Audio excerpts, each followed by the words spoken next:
we reached was all about what comes next, but we had an agreement. We reached an agreement over the weekend. Funds for government, only another 40 days. We cannot and should not again be faced with 11th hour decision of brinksmanship that threatens to shut down the government. And we know what we have to do. We have to get it done in a timely fashion. More than anything, we need to change the poisonous atmosphere in Washington. You know, we have strong disagreements, but we need to stop seeing each other as enemies. We need to talk to one another, listen to one another, work with one another, and we can do that. I join with Minority Leader Jeffries in saying that our Republican colleagues remain committed to working in a bipartisan fashion. We're prepared to do it as well for the good of the American people. Twice in the last 6 months, both houses came together on a bipartisan basis. Once to avoid default, once to keep the government open. And while we should never have been in this situation in the first place, I'm grateful that leaders on both sides came together, including former Speaker McCarthy, to do the right thing. Now, turning to student debt relief. When I ran for president, I vowed to fix our broken student loan program. Because while a college degree is still the ticket to a better life, that ticket has become excessively expensive. Americans who are saddled with unsustainable debt in exchange for a college degree has become the norm. Since my administration has taken significant action to provide student debt relief to as many borrowers as possible, as quickly as possible. That starts with making sure the existing system works and the way it was supposed to work for student borrowers. We fixed what was called the Public Service Loan Forgiveness Program, which was designed originally to make sure school teachers, firefighters, social workers, and other public servants can get their student loans forgiven if they make 10 years of payments and do 10 years of public service. By the time I took office, that program had been in place for nearly 15 years. But because of red tape, only 7,000 borrowers had been helped. Well, today, thanks to the reforms, more than 700,000 borrowers have had their debts forgiven. Just the other day, I spoke with Tanya and Chad, a married couple in their 50s, who both work at public high school in Milwaukee. For years, they paid over $800 a month toward their student loans. It meant they couldn't put away any money for retirement. And this summer, thanks to fixes we made to the debt relief program for people in public service, Chad and Tanya's remaining balance was forgiven. Tanya said, quote, "The amount of relief this gives us is indescribable," end of quote. Now they can finally start savings for retirement. Next, we fixed what's called the Income-Driven Repayment Program. And here's how that works. If you have an undergraduate loan, after 20 years of straight paying, not missing paying the debt on a monthly basis, whatever is left of your loan is forgiven after 20 years. But because of administrative failures, some people who did pay their loans for 20 years or more did not get the debt relief they had earned. We fixed that and made sure borrowers got credit for every single payment they made. As a result of these changes, today I'm announcing my administration has approved an additional $9 billion in relief for 125,000 borrowers in just the past few weeks under that program. With the latest debt cancellation in total, my administration has canceled $127 billion in student debts for nearly 3.6 million Americans. This kind of relief is life-changing for individuals and their families, but it's good for our economy as a whole as well. By freeing millions of Americans from the crushing burden of student debt, it means they can go and get their lives in order. They can think about buying a house. They can start a business. They can be starting a family.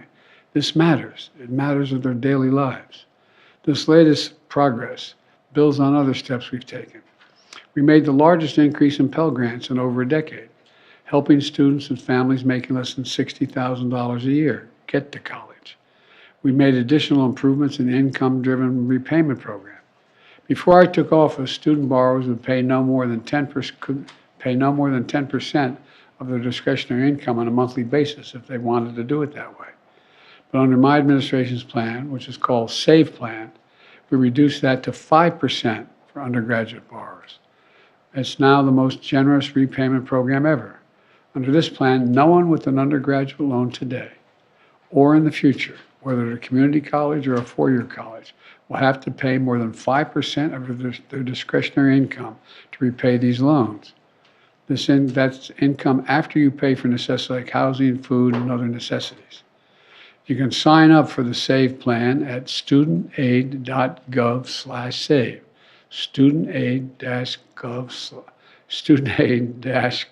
studentaid.gov/save. And remember, if you keep up your payments after 20 years, whatever's left in those loans is forgiven. And we're still not done. As you might remember, last year I announced a major proposal for student debt relief. We're on the verge of providing more than 40 million Americans with real relief from their student debt. The money was literally about to go out the door, but Republican elected officials and special interests stepped up and sued us. The Supreme Court sided with them, snatching from the hands of millions of Americans thousands of dollars in debt and student debt relief that was about to change their lives. As I said at the time, I believe the court's decision to strike down my student debt relief program was wrong, but I promised I wouldn't give up. Since then, my administration has been pursuing a new approach, grounded and under a different law, the Higher Education Act. This act allows the Secretary of Education to compromise, waive, or release loans under certain circumstances. Last week, the Department of Education took a critical step in this process by identifying specific challenges that borrowers face in the current system, so we can move forward with a new rule to address these changes. For example, there are many borrowers who have made payments for many years, but because of interest, they still owe more than they originally borrowed. My administration is doing everything it can to deliver student debt relief to as many as we can, as fast as we can. This is in contrast to House Republicans who helped block the previous debt relief plan, nearly shut down the government over the extreme demands, which would have hurt hardworking families. But they had no problem with the Paycheck Protection Program. Remember that? The PPP program during the last several years, which was designed to help business owners who lost money, which is legitimate, because of the pandemic. Members of Congress got over hundreds of thousands of dollars because their businesses lost money. It was a worthy program. But let's be clear. Some of the same elected Republicans or members of Congress who were strongly opposed to giving relief to students got hundreds of thousands of dollars in relief for themselves to keep their businesses open. Several members of Congress got over $1 million, and all those loans were forgiven. The hypocrisy of this I find stunning. I supported that program, and I support the student debt program.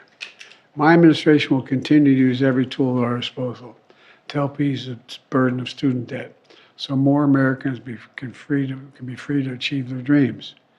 It's good for our economy, it's good for our country, and it's going to change their lives. Thank you very much. Mr. President, questions on Speaker McCarthy, if I can. Speaker McCarthy said that the two of you hadn't spoken directly in a long time. Why is that, and are you committed to engaging more regularly with the next House Speaker? We had two agreements we shook hands on. And I assumed he was working with, I knew he was working with the Democrats in the House and Senate. It wasn't for me to do anything. If he wanted to talk to me, I was available. I'm available to whomever wants to talk to me.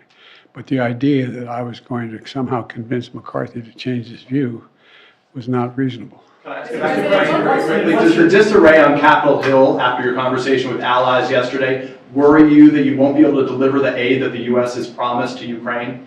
It does worry me, but I know there are a majority of members of the House and Senate in both parties who have said that they support funding Ukraine.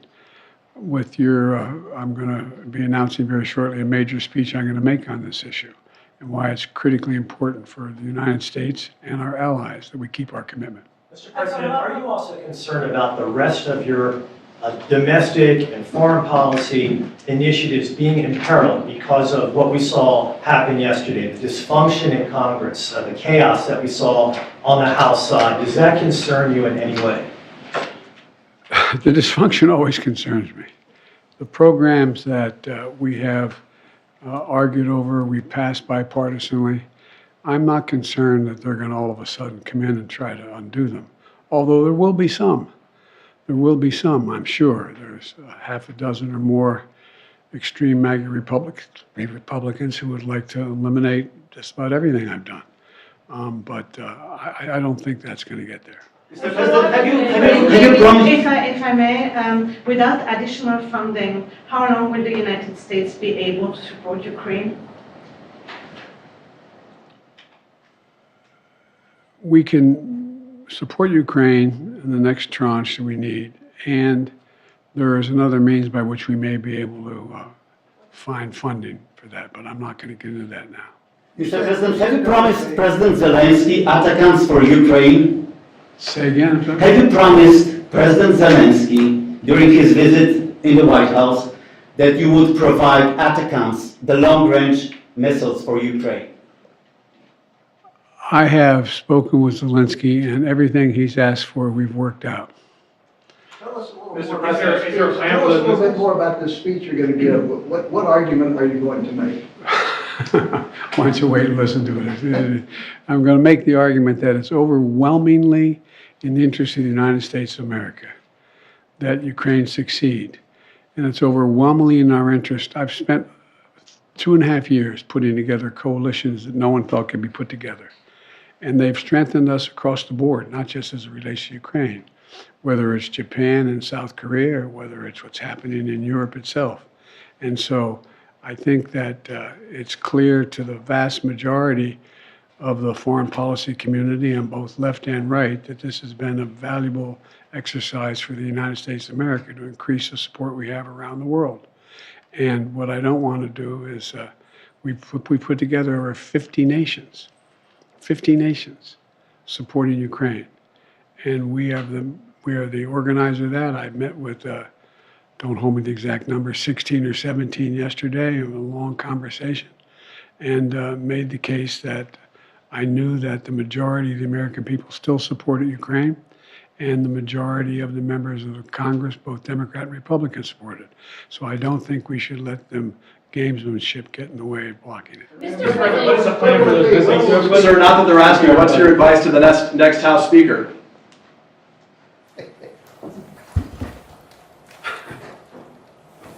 That's above my pay grade. Thank you, sir.